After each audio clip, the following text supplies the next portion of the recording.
wrong in one particular case. Psalm 92. Brookie, could you read the psalm again, please, for us? It is good to praise the Lord and make music to your name, O Most High, to proclaim your love in the morning and your faithfulness at night, to the music of the 10-string lyre and the melody of the harp. For you make me glad by your deeds, O Lord. I sing for joy at the works of your hand. How great are your works, O Lord! How profound are your thoughts! The senseless man does not know, fools do not understand. That though the wicked spring up like grass, and all the evildoers flourish, they will be forever destroyed. But you, O Lord, are exalted forever. For surely your enemies, O Lord, surely your enemies will perish. All evildoers will be scattered. You have exalted my horn like that of a wild ox. Fine oils have been poured upon me. Or the alternative is, you have poured fine oils upon me. That's both are possible. My eyes have seen the defeat of my adversaries. My ears have heard the routing of the wicked foes. The righteous will flourish like a palm tree. They grow like the cedar of Lebanon, planted in the house of the Lord. They flourish in the courts of our God. They will still bear fruit in old age. They will stay fresh and green, proclaiming, the Lord is upright, he is my rock, and there is no wickedness in him. Okay, now we'll do it quite schematically. See that?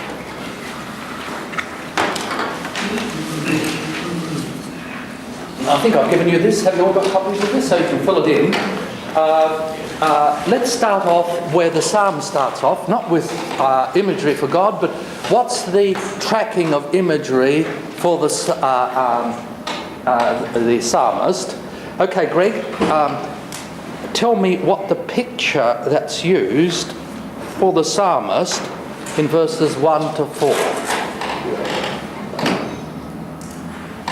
What is the psalmist envisaged as? As a worshipper of the Lord. More exactly, narrow it down. It's not just any worshipper, but A musician. a musician. So a musician where? In the A temple, one of the Levitical musicians. Now, whether he was one or not doesn't matter. And it's a bit odd because he doesn't just play one instrument, but he plays two instruments. Multi-talented. Now, you need to know that the musicians were always singers. So, you know, it's not just playing a musical instrument or singing, but singing and playing musical instruments in the ancient world always go together. Okay? So, you start off with the first picture, the psalmist as a musician and singer. Singing about what? Singing praises to God, and in the morning and in the evening. What does that refer to quite concretely? And always with imagery, you go from, with any word you can take it the most literal through to the most abstract. When you want to understand poetry, which level do you go always to? The most concrete. Okay? Morning and evening, what does that refer to? sacrifice of the temple. The sacrifice of the temple, the morning sacrifice, the evening sacrifice, and the song of praise was sung during the offering of the morning and evening sacrifice. So morning and evening service of prayer and praise. That's the picture. Very conventional, and quite obvious the psalmist is a musician. Okay? On its most obvious level. Let's go to verse. That picture then is put up front and then it goes back. And the next time we come across the psalmist, and a picture for the psalmist, is in verse 10a. Andrew, can you read just the whole of verse 10?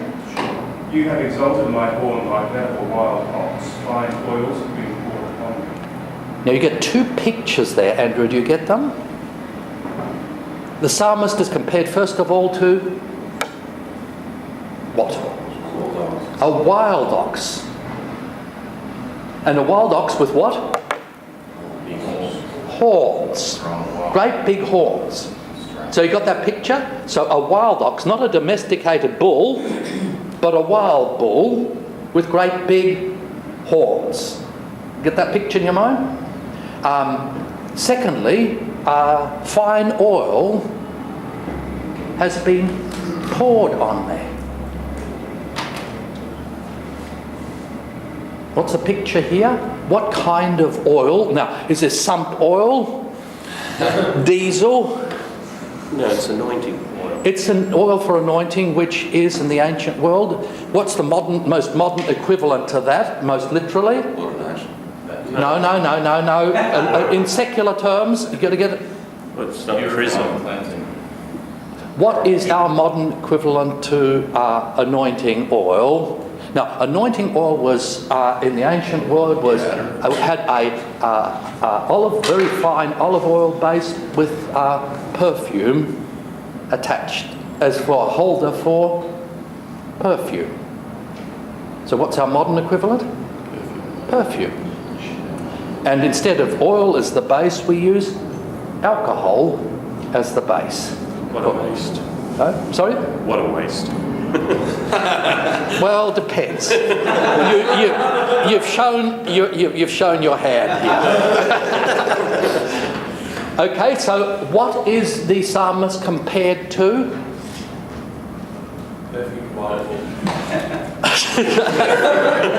He smells very British. Just literally an anointed person.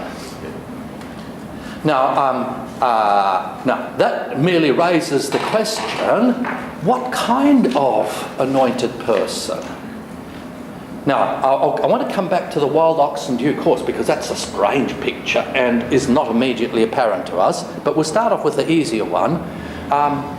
Who or what was anointed with perfumed oil, either secularly or religiously?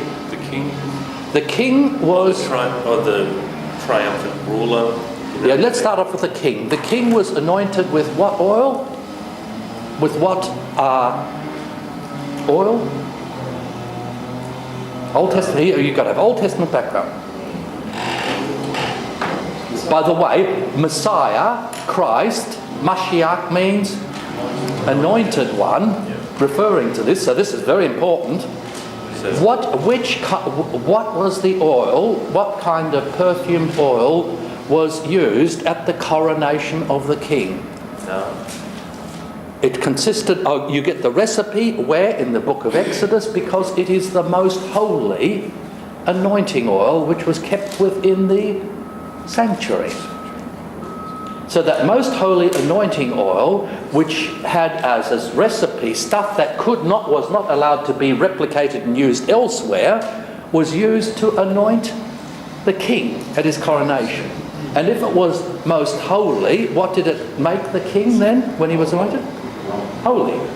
It was one of those things which is most holy, therefore communicating God's holiness. So the Messiah is the Holy One of God. You get that connection, Old Testament and particularly in New Testament.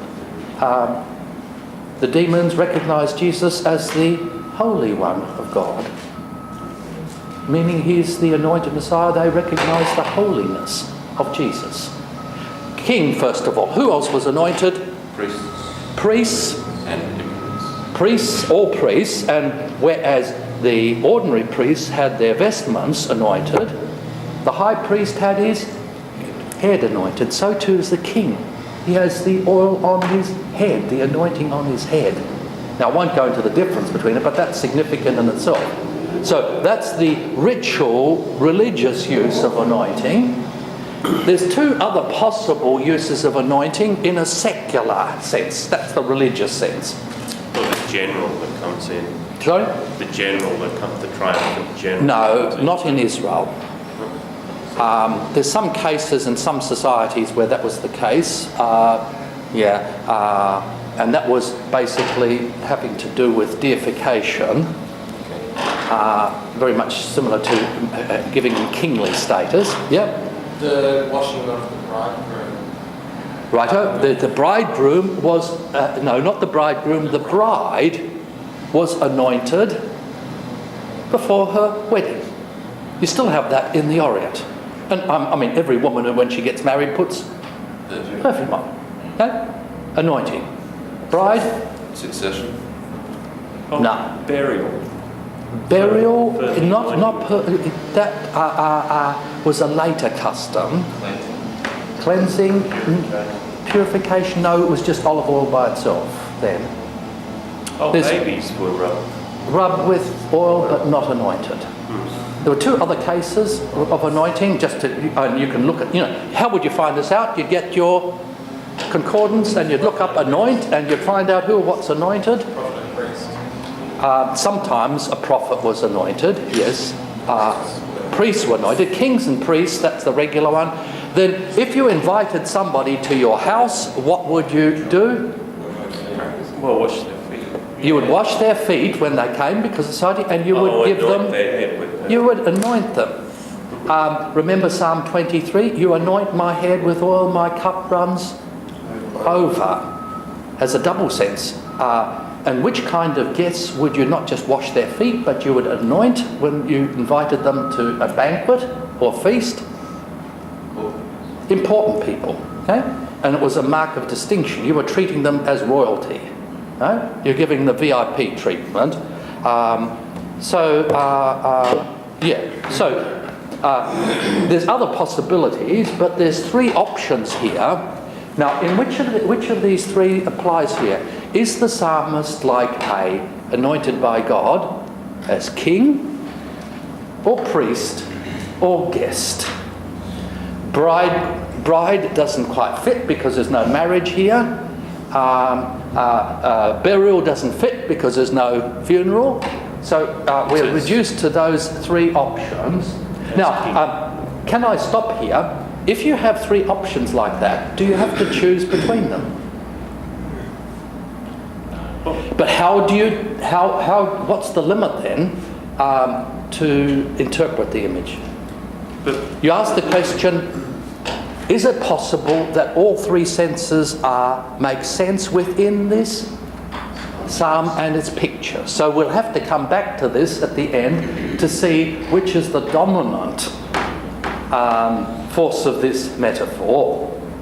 Now, the wild bull, horns, you've exalted my horns like wild bull. There's two pictures here which are not just important for Israel and not just common sense pictures, but are stock images from the ancient world. First of all, bull. Let's start off there. What is significant about a bull? Strength. And usually the strength of a bull, if you want to pick a good bull for breeding, the bigger the horns, the greater the fertility. Righto? So, so virility, strength, horns. Alpha significance. Alpha, Significance. therefore what? Go on. That is Within, the alpha. the bull's going to be in what? The herd. A herd. And how many bulls are going to be in the herd? One. Now what is the bull? It's the protector and the... He's the king of a herd. This is royal imagery.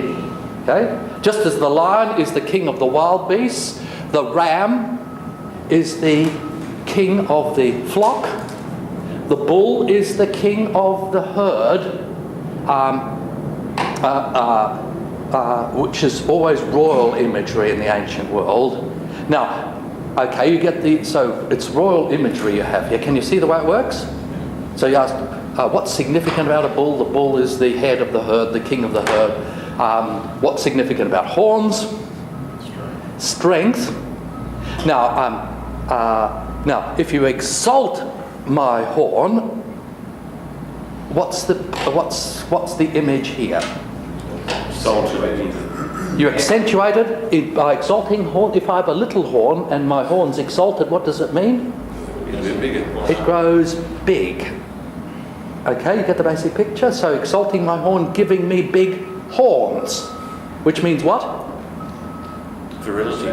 Virility, that's things, but basically strength, power. Now, there's another dimension to this. Well, the Baal. Wild too. Wild, yeah, okay, and it's not tamed. We could go down that line, but this, yeah, and this means that it's not just king of a domesticated herd, but of others, and therefore the enemies. So here you have a bull. This person is not only king of the nice people, the righteous, but also of the unrighteous. Okay? One last dimension, and you wouldn't get this unless you know iconography. Can I tell you about one of the most wonderful books in the Psalms, which I'll bring one of these times, is Oth McKeel, the symbolism of the biblical Psalms. Now, if I'm looking at a psalm like this, I go to Oth McKeel and look up this verse and say, is there anything special about wild bulls' horns? And what you'll find out there is that in pictures, engravings, pictures that you find in the ancient world, you quite often get two figures that look identical. One figure will be an animal or a person with horns, and then you'll have another animal or person without horns. What does the horns indicate? In terms of symbolism, iconography? There's male, female. Okay, it is Superiority. Dominance. bigger than that. It's more significant. Domination. More than that. It's theological. Oh, God. It denotes divinity. It's either divinity, you're dealing with a divine being, or somebody who has divine power. So it has to do with divine power.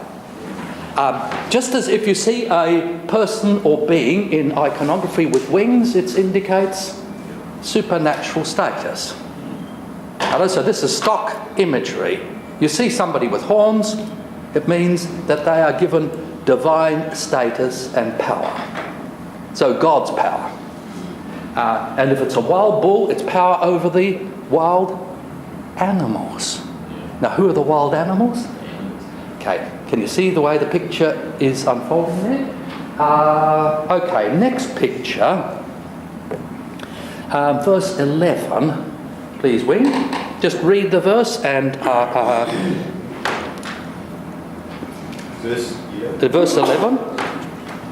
My eyes have seen the downfall of my enemies. My ears have heard the doom of my evil assailants.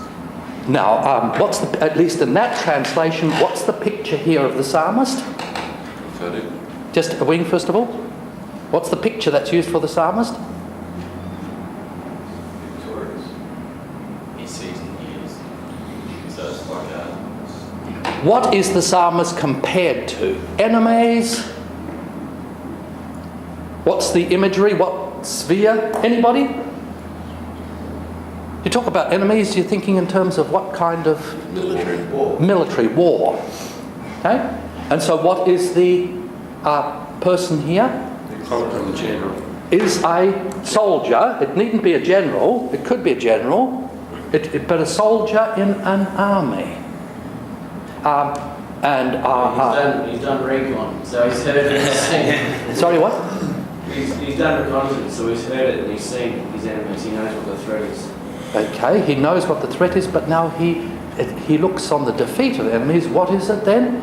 He is a spectator who sees what? The defeat of the enemies who threaten to destroy him. You see, that's the picture. Now, what's surprising about that? I would have expected something here. If you're going to, and the stock image in the Psalms is enemies. The psalmist is a soldier. What does the soldier always want to do? Smash him. Wants to defeat the enemies. But this soldier doesn't fight. This he only sees. His defeated enemies. He sees his defeated enemies, Right? And it gets more puzzling if you go to the Hebrew, because it isn't even talking about defeated enemies. Just sees the enemies. He sees the enemies. What does he see about the enemies is the question mark. And we need to come back to that when we come to the enemies. He sees the enemies and he hears not what appears to be, but what actually is. Maybe what their doom is, their destiny is. Can you see? You get a stock image that's turned around. You with me? Can you see how odd that is? And how profound that is? We'll come back to it, because this is something has another dimension to it that we need, other images are going to unfold.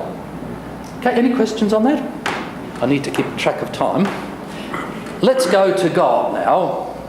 Always a good place. Case, can you start off in verse 4? For you make me glad by your deeds, O Lord. I sing for joy at the works of your hands. Okay, now you have a picture here which is contained in two words. By your deeds, your doing. Now that's very, very general, but it's nailed down to the work of your hands. Now what's the picture here? Mighty right. God is compared to what? A craftsman, right? Not a general farmer or something like that, that just work, deeds, but somebody who works, a skilled worker who works with his hands. So God as a craftsman. Can you see the picture there? The work of your hands, general work, now nailed down craftsman work. Next picture, Dean, I think your next verse 5, which follows fairly quickly on this, and is very closely related to this. O Lord, how great are your works, your thoughts are very deep. Yes, how great are your works, your thoughts or your plans. It's sometimes even your imagination is very, very deep. What's God compared to here? Somebody who not only does beautiful craftsmanship, but that beautiful craftsmanship reveals what? Profound thought. Now, plan. Now, what kind of a person is in the ancient world is not just a doer, but a person who is skilled at doing both thinking and applying thought. Artisan, and going beyond that to very closely, and these are closely related. Think of the book of Proverbs. Teacher, not any teacher, but a wise person, a sage.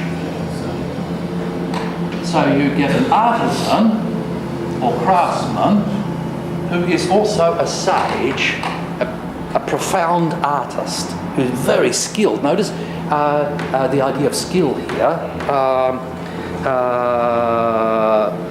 And that's unpacked here in the next verses. The senseless person doesn't know, fools don't understand what? You have here? God is an artisan, he's at work shaping something. It's so profound, it's so unexpected that fools, the opposite of wise people, have no clue about what he's doing and what he's trying to accomplish by what he's doing. Can you get the basic picture? Next one, verse 8. Who's next? I've lost track. Is it Brian? Just read and tell me what the picture is. You are on high forever. Okay, just taken that. You are on high forever. There's a picture here. Someone lifted above thee every day. Righto, so a person in an exalted position. Righto, just taking the literal level, person position. Now, take it most literally. You get a gathering of people.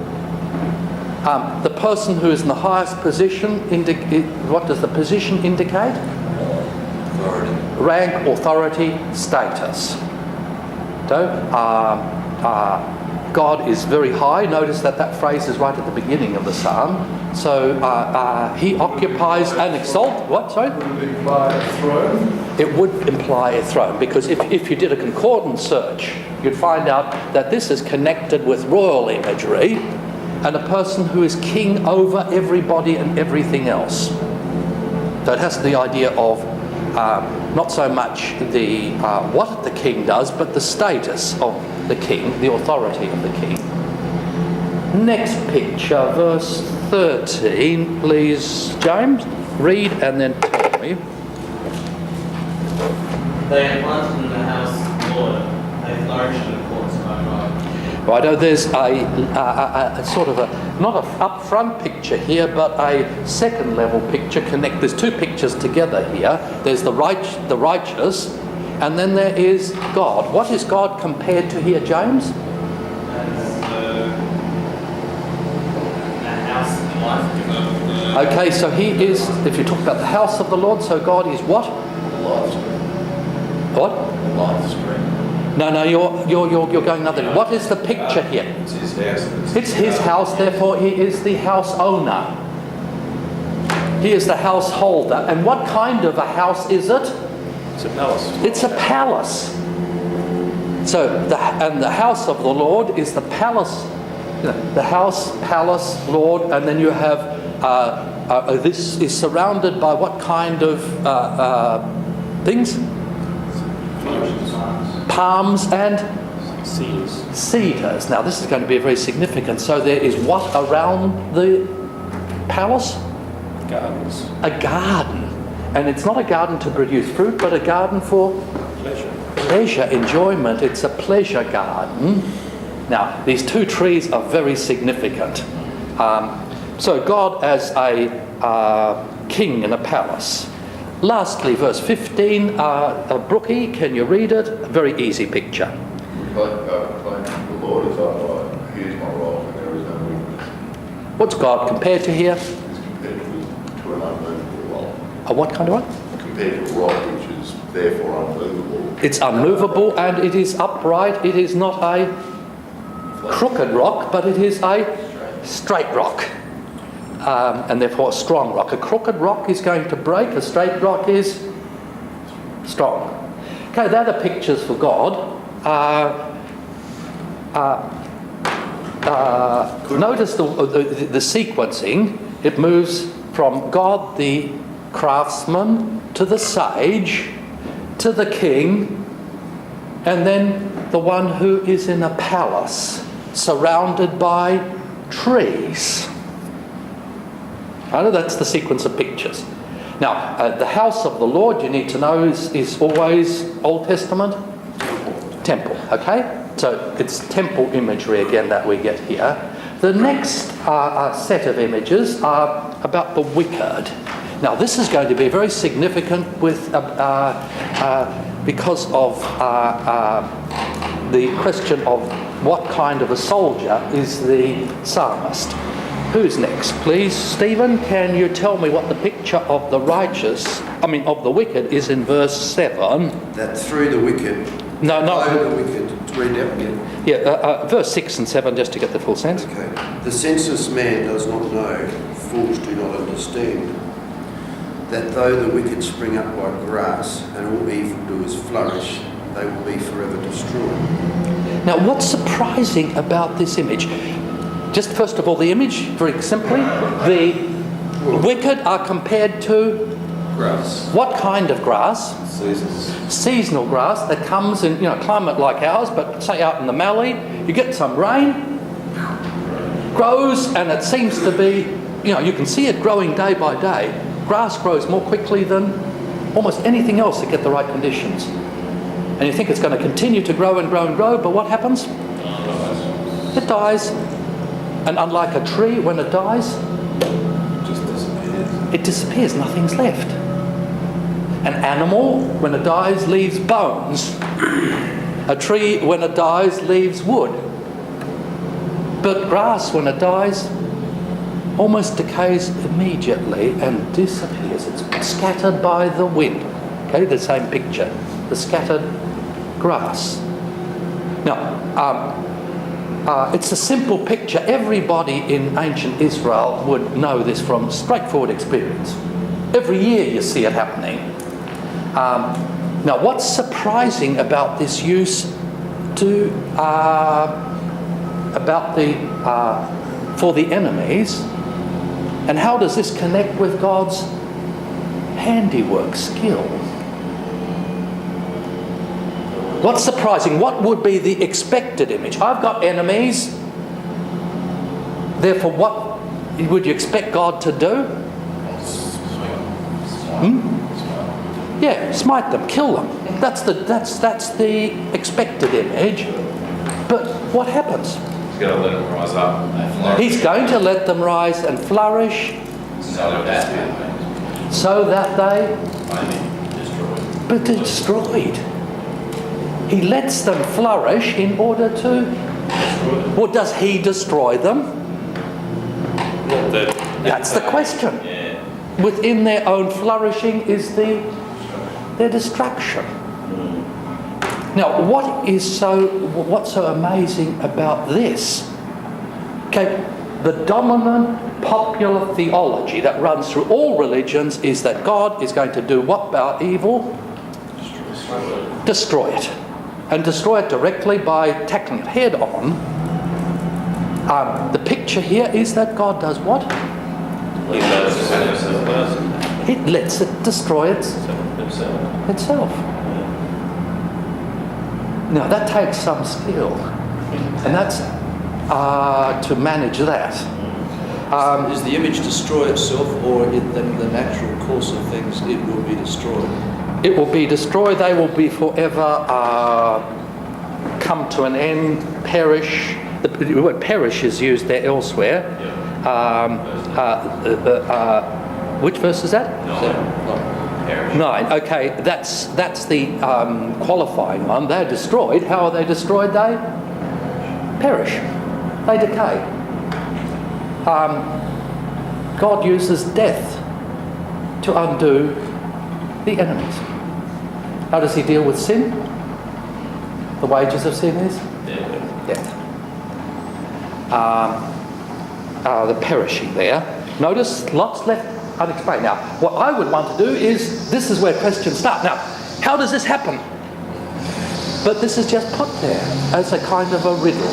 You've got to meditate on it, and there's no easy answers here. Can you see?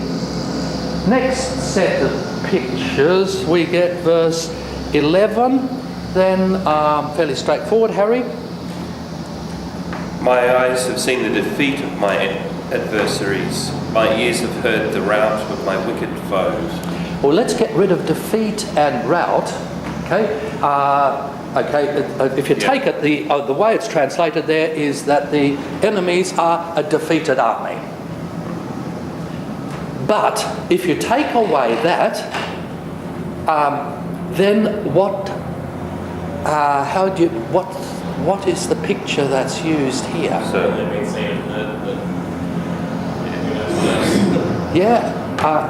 If you like, what the psalmist does is foresees the destiny of his enemies.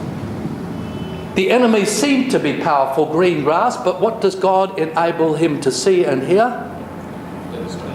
They're perishing. So it changes his vision of his enemies. From the enemy as attacking me, threatening to destroy me, I've got no hope, to seeing the same picture turned around, and what do I see when I look at the enemies? Grass. They look like a rock, but they are actually grass, flourishing, powerful, but what will happen? They'll perish.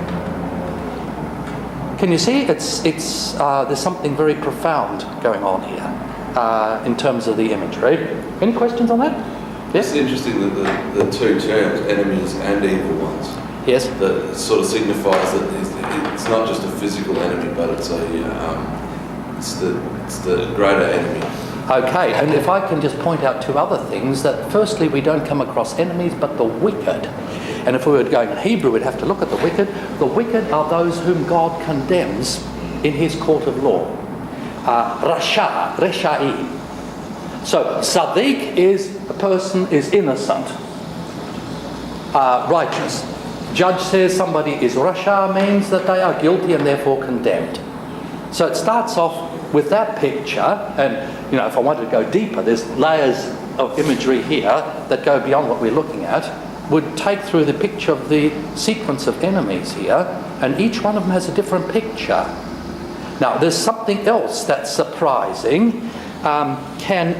Joel, if you look first, but can everybody look at the surprising sequence with respect to enemies from verse 9 to verse 11, and notice what verses in between them. 9 to 11? Have you got it, Joel? Yeah. For indeed, Lord, your enemies indeed. Whose enemies? Lord, the Lord's enemies. The Lord's enemies. Physical form of Lord too. Okay, the Lord. Your enemies are, and then going down to the next verse? My enemies. Now, what's the expected sequence? Is the reverse. Yeah. My enemies are your enemies. This is turned around, the sequence here, and that changes things. So it's not anybody that's my enemy is your enemy, but the issue here is those whom you condemn. Your enemies are my enemies. Now, for the righteous, and remarkable, and there's two pictures together here. You've got to go. Jade, can you read? And let's look at them. The righteous shall flourish like a palm tree. He shall grow like a cedar in Lebanon.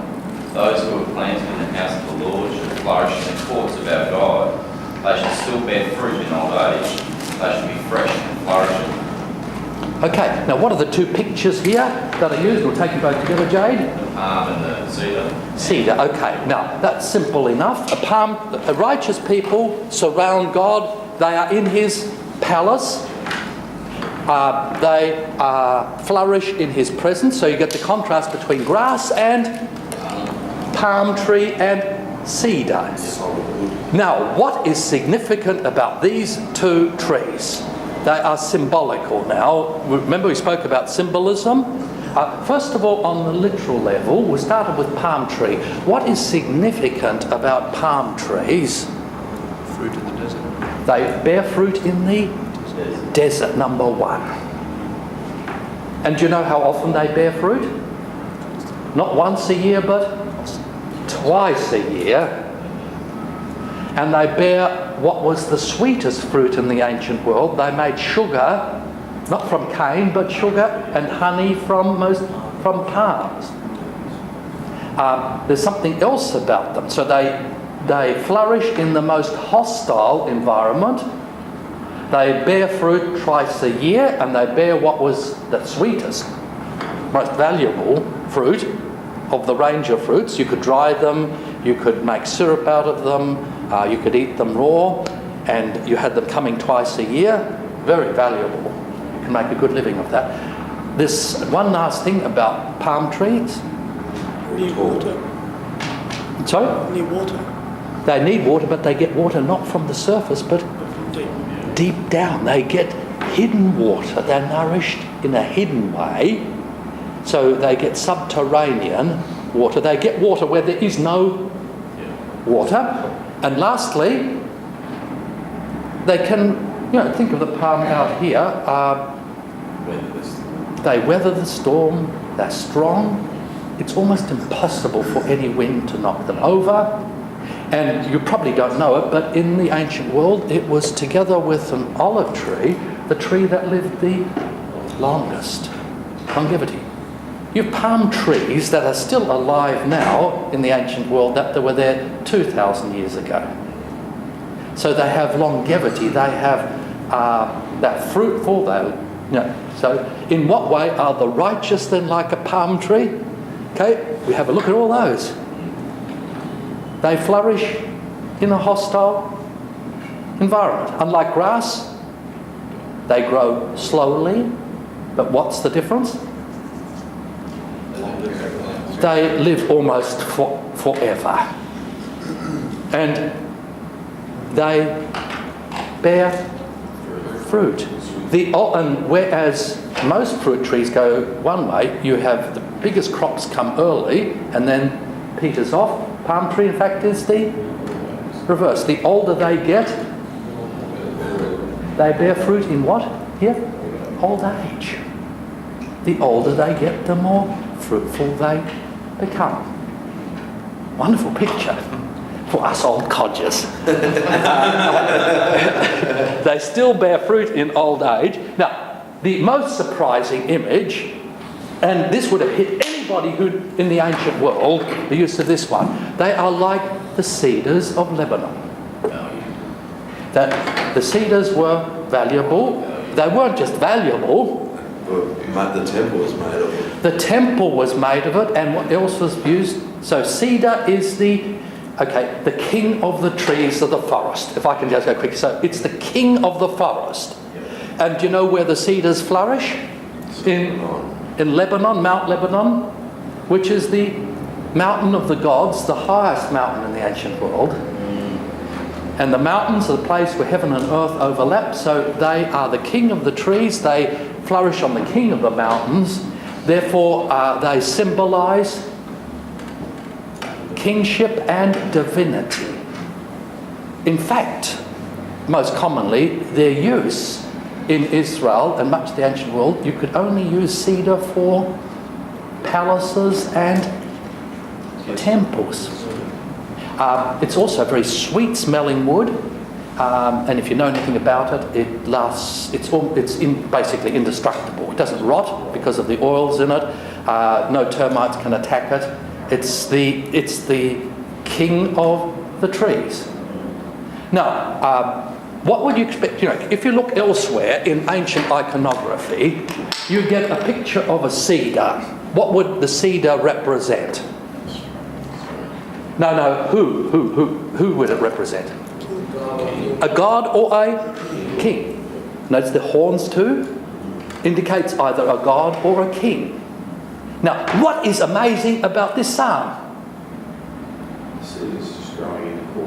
And who are the normal little people? Which not everybody, but God's people, the righteous, the one that God declares righteous, who vindicates them as being righteous, they are the ones who have royal, divine status and power. Well, they live in the temple, therefore they are holy. They are priestly people, they are royal people, they reign together with God. Okay, we could go on. Can you see? Now, what's remarkable about the use of imagery as a whole? I've taken some time. And something should have been demonstrated by us going through this process. What struck you as we've been going through it? It's explaining the theology. It's incredibly, I think it's expanding it. It's expanding it in what way? What does it do? Now, say if I did an abstract exegesis, it would stop you asking questions, and it stops you from thinking, reflecting, meditating. Now, is there one interpretation of this psalm? Can you see it's rich? I could go on and look more closely at each detail, the sequencing of images, which we haven't had time to do, the dominant, the less dominant, and see how they all interact. And all of this would add other dimensions and get you thinking in different directions. Now, what this imagery does is takes cliche thinking and does what to it? Turns it upside down. And opens up whole new dimensions to understanding. Now, it takes a cliche like the enemies of God and gives a new understanding of this. It takes cliches about kingship and applies where it doesn't apply. Ordinary people, etc. It takes a cliche like horns and puts the horns on who? Not on everybody being a cuckold. Priests. Not just priests. The righteous people, and that includes men and women. We all have horns, if you can see that way. We all have a royal status. Now, if you want to, you can, and this is a voluntary exercise, if you want to develop some skill in working imagery, you could look at Psalm 16, and we're not going to do it in class, and just map down for me this kind of thing, which I've done here, which I haven't got time to do. Who or what is God compared to? Not nobody else, not the psalmist, no other thing, but just to think about God from Psalm 16, and you can hand it in and I'll mark it. You don't have to do it, it's just a voluntary exercise if you wish to do it. And if you wish to do it, you can do it for next week, in preparation then for the larger exercise in Psalm 91, which is a bit more complex than that. Any questions on that? Which psalm will we be looking at on Friday? Oh yes, thank you, Hannah, very much. We're going to deal with structure, and if you want to prepare for that, it's at the back of that handout that I've given you. Psalm 6. Psalm 6.